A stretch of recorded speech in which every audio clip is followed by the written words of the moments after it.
Assalamu alaikum everyone. I am Dr. Zagam Ali. So my last 5 videos were regarding the FCPS Part 1 preparation plan. In this video we will focus on the JCAT exam. इस video के अंदर हम आपको बताएंगे कि JCAT exam किस तरह different है FCPS Part 1 एग्ज़ाम से और कौन सी इंपॉर्टेंट थ्योरी बुक्स हैं और MCQs बुक हैं JCAT एग्ज़ाम के लिए and the best time to appear in the JCAT exam conducted by the King Edward Medical University Lahore. और अगर आप हमारी वीडियो को लाइक करें तो हमारे चैनल को ज़रूर सब्सक्राइब करें और हमारे चैनल की दूसरी वीडियो से अपडेट रहने के लिए बेल आइकन को प्रेस करें। So now we start with what is JCAT and how it is different from FCPS Part 1. So इस वीडियो के अंदर जो हम इम्पोर्टेंट पॉइंट्स डिस्कस करेंगे वो नंबर 1 पे होगा कि how to apply in JCAT exam, number 2 difference between FCPS and JCAT exam preparation, number 3 is important theory books for JCAT exam, and number 4 is MCQs books for JCAT exam, and number 5 is best time to appear in exam. Now we move towards our first part. First part is how to apply in JCAT exam. So जब JCAT exam होना होता है इससे एक month पहले king Edward Medical University की तरफ से एडवर्टाइजमेंट आती है ऑल न्यूज़पेपर के अंदर। उसके अंदर आपको पूरे का पूरा तरीका एक्सप्लेन किया जाता है कि आपने अप्लाई कैसे करना है। पहले मैनुअली अप्लाई किया जाता था लेकिन लास्ट ईयर से उन्होंने सिस्टम को मॉडिफाई करके ऑनलाइन एप्लीकेशन सिस्टम स्टार्ट कर दिया है। और एक इम्पॉर्टेंट बात ये है कि पहले जो पेपर था वो एक ही पेपर लिया जाता था एमएस वालों के लिए भी और एमडी वालों के लिए भी, लेकिन उन्होंने अब इसको रिव्यू किया है और अब वो सेपरेट पेपर कंडक्ट करेंगे एमएस वालों के लिए और सेपरेट पेपर कंडक्ट करेंगे एमडी कैंडिडेट्स के लिए। तो जो सर्जरी वाले कैंडिडेट्स होंगे वो मोस्टली फोकस करेंगे अपने सर्जरी वाले पोर्शन के ऊपर और जो मेडिसिन वाले कैंडिडेट्स होंगे वो मोस्टली फोकस करेंगे अपने मेडिसिन वाले पोर्शन के ऊपर। और पहले जो रोल नंबर स्लिप थी वो भी एग्जामिनेशन सेंटर जो कि किंग एडवर्ड मेडिकल यूनिवर्सिटी के अंदर है वहाँ से आपको खुद रिसीव करनी पड़ती थी, लेकिन क्योंकि सिस्टम सारा ऑनलाइन कर दिया गया अब आप अपनी जो एग्जामिनेशन रोल नंबर स्लिप है वो भी ऑनलाइन निकलवा सकते हैं। और जो इनका सेंटर है वो शुरू से ही पंजाब यूनिवर्सिटी जो शेख ज़ैद हॉस्पिटल के पास है वहाँ पे इनका एक सेंटर है। एक ही टाइम का पेपर होता है, कोई इवनिंग नाइट या मॉर्निंग की शिफ्ट नहीं होती। एक टाइम में सारे कैंडिडेट्स अपीयर होते हैं और एक ही पेपर सब कैंडिडेट्स को दिया जाता है। सो हम मूव करते हैं अपने पहले पार्ट की तरफ। पहले पार्ट के अंदर आपने गूगल पे सर्च करना है jcat.kemu.edu.pk। जब आप ये खोलेंगे तो आपको सामने 3 ऑप्शंस मिलेंगे। पहले ऑप्शन के अंदर वो आपको एडमिशन नोटिस के बारे में सारा एक्सप्लेन करेगा। दूसरे ऑप्शन के अंदर आपको वो सारे के सारे ऑनलाइन सिस्टम के बारे में एक्सप्लेन करेगा। थर्ड ऑप्शन जो होगा उसके अंदर वो आपको जेकैट पेपर पैटर्न बताएगा, उसका सिलेबस बताएगा और किस तरह पेपर के अंदर डिवीजन की गई है एमसीक्यूज की सब्जेक्ट वाइज, वो सारा एक्सप्लेन करेगा। तो आप अपनी मर्जी से जिस मर्जी ऑप्शन को क्लिक करें और मुकम्मल तौर पे सारी इंफॉर्मेशन लिख सकते हैं सिर्फ और सिर्फ एक ये सिंगल सर्च करके। अब हम मूव करते हैं अगले पार्ट की तरफ।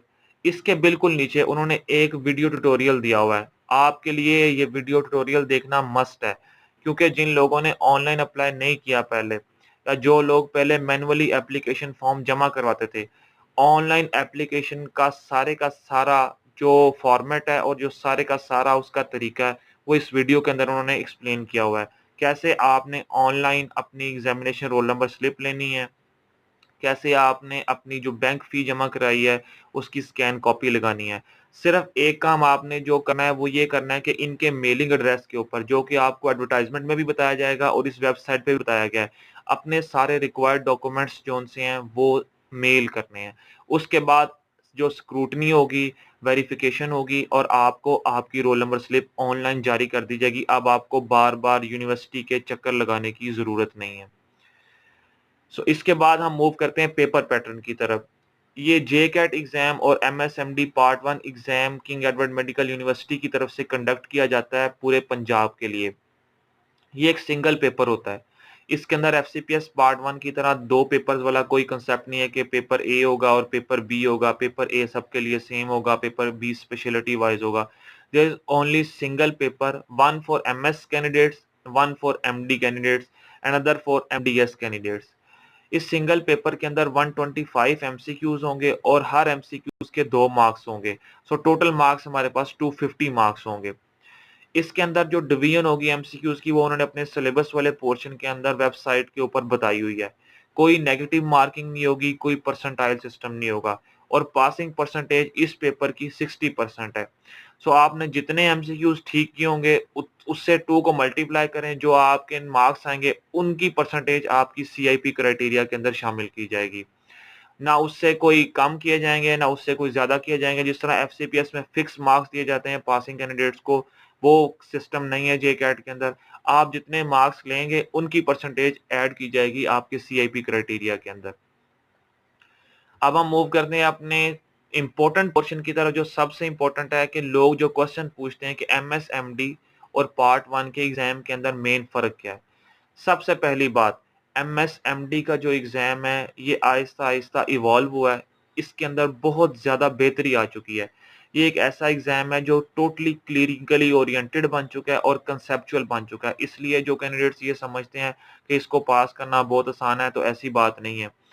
ये एग्जाम पास करने के लिए भी आपको उतनी मेहनत करनी पड़ती है जितनी एफसीपीएस पार्ट 1 पास करने के लिए करनी पड़ती है। तो डिफरेंस क्या है? एमएसएमडी एग्जाम क्लिनिकली ओरिएंटेड और कंसेप्ट बेस्ड एग्जाम है। एफसीपीएस पार्ट 1 मिक्स किस्म का एग्जाम है। इसमें मोस्टली पोर्शन बेसिक साइंसेस का पूछा जाता है। नंबर 2 डिफरेंस ये है कि मेजर एमसीक्यूज का पोर्शन एमएसएमडी में कंसेप्ट्स के ऊपर होता है। लॉन्ग स्टेटमेंट्स होती हैं, सिर्फ आपने इन्वेस्टिगेशन बतानी होती है, डायग्नोसिस बताना होता है या उसके एक की पॉइंट का आंसर बताना होता है।